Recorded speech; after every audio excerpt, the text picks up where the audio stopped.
நோன்பாளியை அந்த நோன்பு பாதுகாக்கும். சைத்தானுடைய தாக்குதல்னா என்ன அப்படின்னு சொன்னா, முதல் தாக்குதல் சைத்தான் ஒரு அடியானை தாக்கக்கூடிய முதல் தாக்குதல் என்ன அப்படின்னு சொன்னா, இபாதத்துகளை செய்ய விட மாட்டான். இபாதத்துகளை செய்ய விட மாட்டான். தொழுகையை அந்த தொழுகையை நாம் நிறைவேற்றுவதற்கு அவ்வளவு சீக்கிரமா நமக்கு விட்டுற மாட்டான். ஒரு குர்ஆன் ஓதுதல், ஒரு திக்ரு செய்தல், ஒரு நல்ல காரியங்கள்ல ஈடுபடுதல், ஒரு நல்ல காரியத்தை போய் செஞ்சு கொடுக்கிறது, நாம நல்ல காரியங்களை செய்யறது, ஒரு 2 ரக்காயத்து நஃபிலான தொழுகையை தொழுகுவது, நஃபிலான சுன்னத்தான காரியங்களை நிறைவேற்றுதல், இது போன்ற நன்மையான காரியங்கள் அந்த இபாதத்தை செய்ய விட மாட்டான். உதாரணத்துக்கு சொல்லணும் அப்படின்னு சொன்னா, தண்ணீர் அருந்துவதை ஸல்லல்லாஹு அலைஹி வஸல்லம் அன்னவர்கள் ஒரு இபாதத்தாகவே நமக்கு கற்றுக் கொடுக்குறாங்க. அது ஒரு சாதாரணமாக தாகத்துக்கு தண்ணி குடிக்கிறதா இருந்தா அதை பத்தி நம்ம பேச வேண்டிய அவசியம் இல்லை. ஆனால் தண்ணீர் அருந்துவதை அல்லாஹ்வுடைய தூதர் ஒரு இபாதத்தாக நமக்கு கற்றுக் கொடுக்குறாங்க.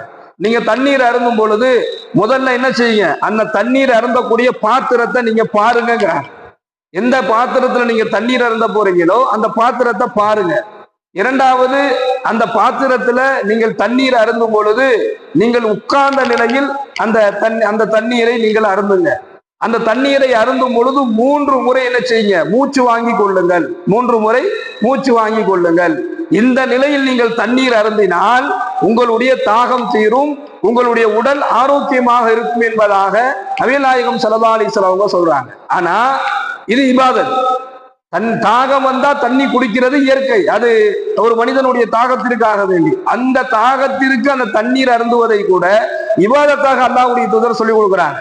இப்போ ஒருவர் தான் குடிக்கக்கூடிய பாத்திரத்தை பார்க்கிறாரு, திரும்பி உட்கார்றாரு, 3 முறை மூச்சு வாங்கி கொள்றாரு.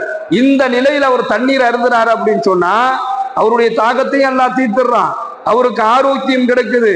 3வது விஷயம், அல்லாஹ்வினுடைய தூதருடைய அந்த சுன்னத்தான வழிமுறையை அவர் கடைபிடித்த நன்மை அவருக்கு கிடைக்குது. இதுல அந்த நன்மையும் அவருக்கு சேர்த்து கிடைச்சிருக்கு. ஆனா சைத்தானுடைய தாக்குதல் எப்படி இருக்குன்னா, இதை எதையுமே செய்ய விட மாட்டான். நம்ம தாகத்துல இருக்கிறோம், போய் தண்ணீரை பிடிக்கும் பொழுது அதை பிடிச்ச உடனே குடிக்கணும் தான் தோணுமே தவிர இந்த எண்ணங்களை வரவிடாமல் சைத்தான் தன்னுடைய தாக்குதலை ஏற்படுத்துவான். ஒரு 2 ரக்காயத் தொழுகையில் கூட சைத்தான் தன்னுடைய தாக்குதலை ஏற்படுத்துவான். குர்ஆன் ஓதக்கூடிய விஷயத்துல சைத்தான் அதை ஓத விடாமல் தடுப்பது, இதெல்லாம் சைத்தானுடைய தாக்குதல்கள். ஆனால் இதை நோன்பு முறியடிச்சு வரும். அதான் நோன்பினுடைய மகத்துவம். ஒரு நோன்பாளி அவருடைய தொழுகையை சைத்தானால் கெடுக்க முடியாது. குறிப்பாக அந்த நோன்பாளினுடைய இபாதத்துகளை சைத்தானால் வழிகெடுக்கவே முடியாது. சைத்தானுடைய தாக்குதல்களை விட்டு அந்த நோன்பாளி பாதுகாக்கப்படுறாரு. இது நோன்பினுடைய மகத்துவமாக அல்லாஹ்வுடைய தூதர் ஸல்லல்லாஹு அலைஹி வஸல்லம் அவர்கள் சொல்லி காண்பிக்கின்றார்கள். அதே